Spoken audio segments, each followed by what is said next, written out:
वालेकुम students, welcome to my YouTube channel Sadia Nasir. उम्मीद करती हूँ आप सब खैरियत से होंगे। आज की इस वीडियो में मैं आप लोगों के साथ बात करूँगी फार्म डी के बारे में। फार्म डी जो कि एक 5 ईयर डिग्री प्रोग्राम है, प्रोफेशनल डिग्री प्रोग्राम है, और इसका मैं आप लोगों के साथ बात करूंगी कि एलिजिबिलिटी क्राइटेरिया क्या है, एंट्री टेस्ट देना पड़ता है या नहीं, मेरिट कैसे कैलकुलेट होता है डिफरेंट यूनिवर्सिटीज़ में, कौन सी यूनिवर्सिटीज़ ऐसी हैं जो फार्मेसी काउंसिल से रिकॉग्नाइज्ड हैं और कौन सी ऐसी हैं जो रजिस्टर्ड हैं, बाकायदा रिकॉग्नाइज्ड हैं। और इसी तरह फार्म डी के बाद करियर ऑप्शंस, जॉब्स में कौन कौन से ऑप्शंस मिलते हैं, किस किस एरिया में आप लोग जॉब्स कर सकते हैं, पाकिस्तान में स्पेशली इसकी स्टार्टिंग सैलरी क्या है, और आप लोगों को एट द एंड में आप लोगों को ऑल द थिंग्स बताऊंगी, तमाम चीज़ें जिनसे आपको गाइडेंस मिलेगी अगर आप फार्म डी में एडमिशन लेना चाहते हैं। स्टूडेंट्स, बात कर ली जाए फार्म डी एक 5 ईयर डिग्री प्रोग्राम है जिसका पूरा नाम डॉक्टर ऑफ फार्मेसी है। कौन से स्टूडेंट्स फार्म डी कर सकते हैं? स्टूडेंट्स ऐसे बच्चे जिन्होंने FSC प्री मेडिकल 60% मार्क्स के साथ की हो, यानी कि उनकी इंटर के मार्क्स FSC प्री मेडिकल में 60% या 60% से ऊपर हों, ऐसे स्टूडेंट्स फार्मेसी में एडमिशन लेने के लिए एलिजिबल होते हैं। फार्म डी में एडमिशन लेने के लिए बेसिक क्राइटेरिया ये है। इसके बाद फिर यूनिवर्सिटीज़ का मेरिट क्राइटेरिया आता है कि जो स्टूडेंट मेरिट पे पूरा उतरता है उसको एडमिशन मिल जाता है।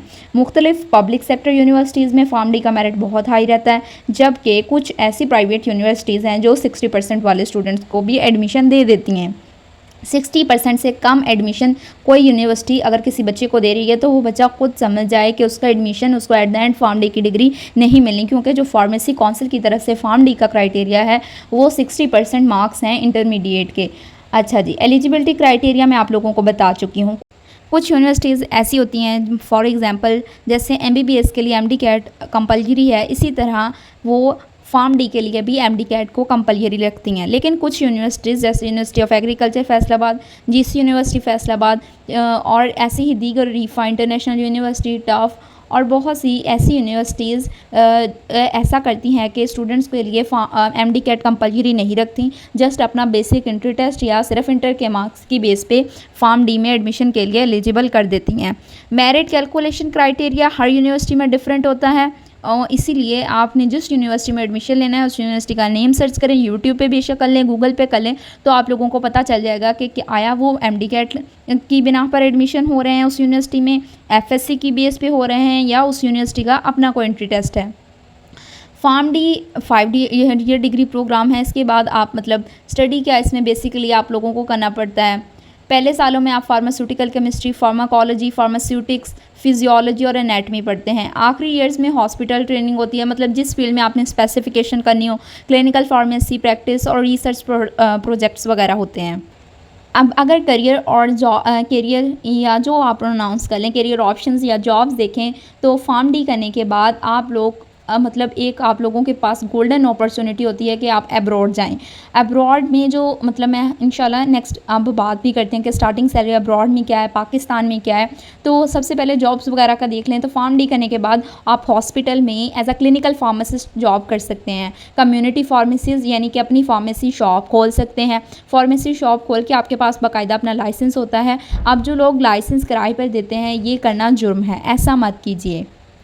इसके अलावा इसके और पहलू देखे जाएं तो फार्मास्यूटिकल इंडस्ट्रीज़ में इसके बेसिक और मेजर पहलू होते हैं। मतलब फार्मास्यूटिकल इंडस्ट्री में आप लोग अगर देखा जाए तो आपकी जॉब एक बेहतरीन स्केल पे अगर आ जाए तो आपको मैक्सिमम पे मिल सकती है। प्रोडक्शन में, क्वालिटी कंट्रोल में, रेगुलेटरी अफेयर्स में, मेडिकल सेल्स में, मार्केटिंग में आप लोगों को जॉब मिल सकती है। आपको एज अ टीचर यानी प्रोफेसर यूनिवर्सिटी में जॉब मिल सकती है, आप टीचिंग भी कर सकते हैं। इसके अलावा आप लोग बी फार्मेसी वाले स्टूडेंट्स को भी पढ़ा सकते हैं। रिसर्चर के तौर पर यूनिवर्सिटी में जॉब मिल सकती है। गवर्नमेंट जॉब्स में मतलब आ जाती हैं अगर देखा जाए तो गवर्नमेंट जॉब्स जैसे ड्रग रेगुलेटरी अथॉरिटी में आपको जॉब मिल सकती है। पाकिस्तान में जो लोग फार्म डी के फ्रेश ग्रेजुएट्स होते हैं उनकी सैलरी 30 to 70,000 रेंज में होती है, ठीक है। 30 से 70,000 तक उनको सैलरी मिलती है, लेकिन मोस्ट प्रोबेबली 50,000 तक सैलरी मिलती है। देन विद एक्सपीरियंस आप लोगों की जॉब मतलब आप लोगों की पे स्केल बढ़ता है, आप लोगों को थोड़ा मतलब जो बेनिफिट्स मिल रहे होते हैं वो बढ़ते हैं, लेकिन स्टार्टिंग में आप लोगों को 50,000 तक गुजारा करना पड़ेगा। ये जो आप लोगों को तमाम अदारे आप लोगों की स्क्रीन पे शो हो रहे हैं, ये वो अदारे हैं जो पाकिस्तान फार्मेसी काउंसिल से एनओसी सर्टिफिकेट ले चुके हैं, यानी नो ऑब्जेक्शन सर्टिफिकेट। और कुछ ऐसे अदारे हैं जो रिकॉग्नाइज्ड हैं। इन अदारों के अलावा जो तमाम अदारे फार्मेसी करवा रहे हैं वो फार्मेसी काउंसिल से अप्रूव नहीं हैं। और ऐसे स्टूडेंट जो इन अदारों के अलावा किसी और यूनिवर्सिटी से फार्म डी कर रहे हैं, उनको फार्म एंड पे एट द एंड डिग्री नहीं मिलती। सो आप लोग ध्यान से सोच समझ के किसी भी यूनिवर्सिटी में एडमिशन ले, यूनिवर्सिटी में, एफिलिएटेड कॉलेज में, इस तरह तमाम, ठीक है। बहुत से स्टूडेंट्स ऐसे होते हैं जो फार्म डी के 3rd ईयर में इंटर्नशिप करने लग पड़ते हैं, कुछ 4th ईयर में, और 5th ईयर में तो तमाम स्टूडेंट्स को इंटर्नशिप करनी होती है।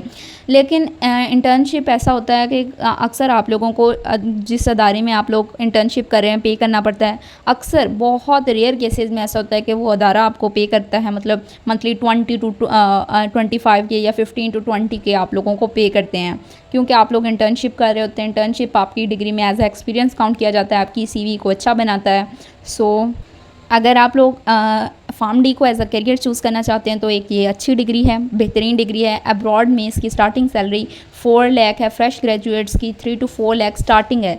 और पब्लिक और आप लोग प्राइवेट सेक्टर जिस मर्ज़ी यूनिवर्सिटी से पढ़े हों, इससे कोई फ़र्क नहीं पड़ता, लेकिन वो यूनिवर्सिटी, वो अदारा फार्मेसी काउंसिल से रजिस्टर्ड होना चाहिए फार्मेसी काउंसिल में, और उनके पास एनओसी सर्टिफिकेट होना चाहिए। अगर आप लोगों को आज की मेरी ये वीडियो पसंद आई है तो वीडियो को लाइक करें, चैनल को सब्सक्राइब करें, और मज़ीद ऐसी ही इन्फॉर्मेटिव वीडियोस के लिए मेरे चैनल के साथ जुड़े रहें। टिल देन अल्लाह हाफिज़, मिलते हैं किसी नेक्स्ट वीडियो में। स्क्रीन पे ये तमाम अदारे जो आप लोगों को शो हो रहे हैं, ये वो अदारे हैं जो पाकिस्तान फार्मेसी काउंसिल से रजिस्टर्ड हैं या जिनके पास एनओसी सर्टिफिकेट है। NOC mean no objection certificate, जिन अदारों ने हासिल किया हुआ है। फार्म डी की फ़ी पब्लिक सेक्टर यूनिवर्सिटीज़ में 60,000 से 1.5 लाख तक होती है, मतलब डिफरेंट यूनिवर्सिटीज़ में डिफरेंट, जबकि प्राइवेट सेक्टर में ये 1.5 लाख से स्टार्टिंग होती है और 2.5-3 लाख तक ये चली जाती हैं मैक्सिमम। इसके अलावा मेरे व्हाट्सएप चैनल का लिंक डिस्क्रिप्शन में, अगर आप लोगों ने अभी तक मुझे मेरे व्हाट्सएप चैनल पे फॉलो नहीं किया तो अभी फॉलो कर लें। टिल देन अल्लाह हाफिज़, मिलते हैं किस नेक्स्ट वीडियो में। Must subscribe to my channel. Thank you so much.